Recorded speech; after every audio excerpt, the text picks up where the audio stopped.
I definitely want to ask you a few questions, kind of zooming back, if you will, to the COVID days a bit.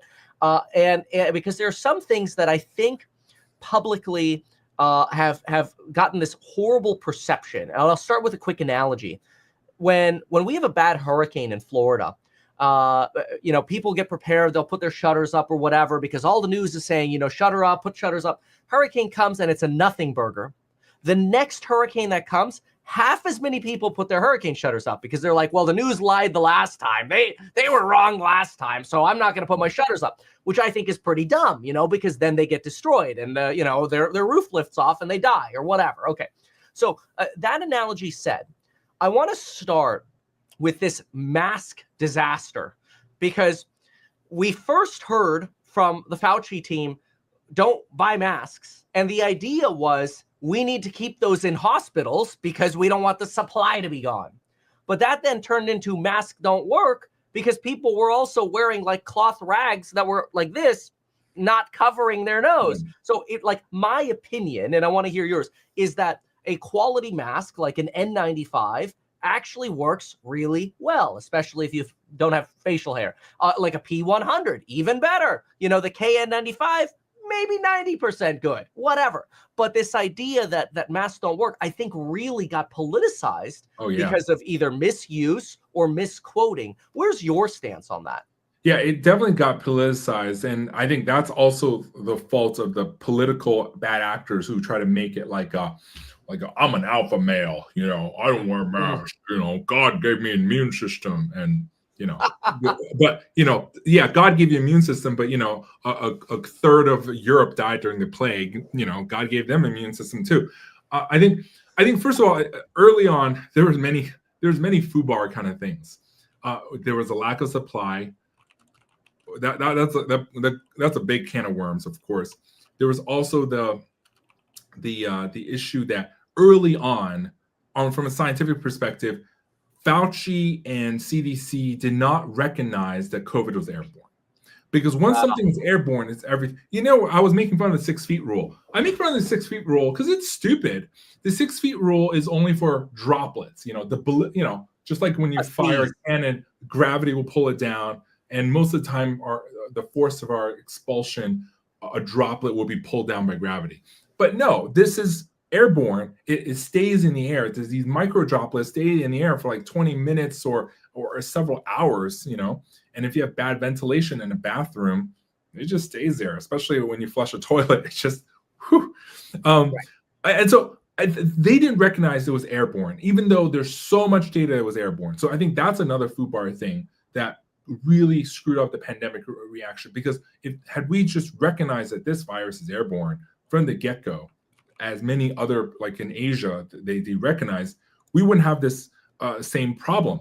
And again, if you recognize it's airborne, even a cloth mask catches a good number of particles. Now, will it protect you from inhaling all of it? No, of course not. Surgical mask a little bit better, and a KN95, N95 much more better. But they just stuck to this. Sometimes policymakers have this thing where once you declare something, they stick to the guns, even against all the other onslaught of evidence. And it takes like a tsunami or a hurricane of evidence before they're like, okay, I was wrong. Right? And then the walk back is always, in the DC politics, the walk back is they never admit fault. They just say, well, there's been new information, blah, blah, blah. But no, they were wrong. We had the information from the beginning. So all that was such a FUBAR cluster of a mess. And so bad government response on top of then media confusion or political, and also the politicization of like this, I'm a strong man, I don't need vaccines, I don't need masks, God gave me an immune system, all I need to take is a vitamin D hydroxychloroquine, vitamin C ivermectin kind of thing, which is still, that's a whole different beast of, I don't know I feel like the ivermectin hydroxychloroquine is a pump and dump. It's a stock pump and dump. Like someone like hoarded it, and they're doing like pumping the masses on the right to use it. I don't understand this. Are they functional at all? These drugs? Like, what have you found? The ivermectin and the No, hydroxychloroquine? they're not. They're not, especially against a severe disease or severe COVID or whatsoever. Like there's some early studies but then they were quickly debunked. So there's a lot of bad studies that's published. By the way, when you retract the study, not all websites reveal that it was retracted. Or say you publish a study and someone did a meta-analysis by averaging all these other studies. But if one of the studies was already retracted, the meta-analysis itself doesn't get a retraction notice, even though one of its component studies that it averaged had been retracted. So then it's just like kept, and then of course, it like any pump and dump, once one side wants to just pump this news in their ecosystem so much that it blots out all other, the saying, misinformation can go around the world 3-4 times before the truth has a chance to get its boots on, right? And it's like a pump and dump works so fast for any kind of like stock trading that before someone could like debunk, no, that's actually not what's happening with the company. It's already completed, and I think that's where sometimes there's politicization. There's all these weird shit that's going on in social media where it's clearly being pushed by one side. And for what gain? I think it was a lot was started with like this sort of the Joe Rogan sort of POV, which obviously appeals to a very male-centric audience. And a younger audience, this idea that, hey, I took these drugs or whatever, and I didn't get anything. Do you think that's, I think what happens is there's sort of this like confirmation bias where it's like, well, I didn't wear a mask and I didn't die. Yeah, well, 1/10 of the world did, which is a lot. Yeah, exactly. So there's a survivor bias in many situations. And also, I always remind people the famous pirate phrase, dead men tell no tales. If you had died, right? If you had died, you don't get a chance to scream from the grave, mask up. COVID is not mild. Don't use hydroxychloroquine and don't listen to these, crazy wackos, influencers who are just trying to sell you a buck, on the internet. Listen to your actual, mainstream doctors and health organizations and public health agencies. Like they don't have that chance. And so, and again, if you survive, you feel invulnerable. It's like, right. I lived through it. It's like, tough shit. Well, there's also, I think, muscle through, There's the other aspect of COVID that's so interesting too, is when it first hit, it was really virulent and deadly. But now COVID is like a common cold. It's sort of decayed. Like I look at it as sort of like almost this reverse exponential severity. This is my opinion. I'm not a doctor, but my opinion is that it was so novel at the beginning that now it's like a common cold. It's basically decayed in nature. Okay, we do have a lot more immunity, but when it emerged, no one had immune system to it, right? It's like remember when the Europeans, the conquistadors came to settle North America, and like 90% of the Native American North American population basically were killed off by disease because they didn't have the benefit of surviving the Black Death and all the plagues that happened in Europe, in the Middle East, in the old world. And so when COVID emerged, no one had immunity. And by the way, New York got hit very hard because it had the virus came from Europe. By the way, didn't come from China. The bulk of we know from genetics, the virus that infected New York and started the first wave came from Europe. Wow. But it didn't hit a lot of the rural areas and didn't hit the South. The South is warmer, but back in May and April, and so it didn't hit them as hard. But again, if it didn't hit them as hard, it's not real, right? And so over time, yes, we developed an immune system, but immunity against this issue. But the problem is that the virus mutates, right? Omicron, there was a huge wave of Omicron cases and a lot of hospitalizations as well. And Delta was really bad, especially for the unvaccinated areas in the South. It was really bad.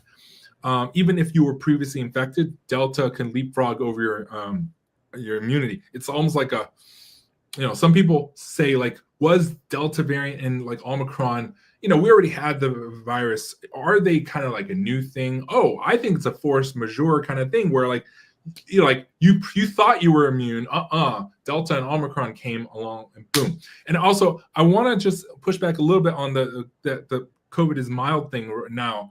It's not the common cold, because the common cold, there's no long common cold, long flu right now, as much Good as point. long COVID. See, this is always how the news cycle is. Like, if you don't see it on the surface, like someone could approach you and have long COVID, but they have brain fog, they have increased kidney disease risk, heart disease risk, stroke risk, but you don't see it from your outer complexion, right? They're not deathly ill in a hospital bed. They're not deathly ill at home. So even though they kind of recover, they can walk, they can talk, they can eat and socialize and play video games and watch podcasts, it doesn't mean that they're better. And by the way, the long COVID thing, it accumulates. One is better than worse than 0, 2 is worse than 1, 3 is worse than 2 infections. It's really bad. It really is additive, but you don't see it.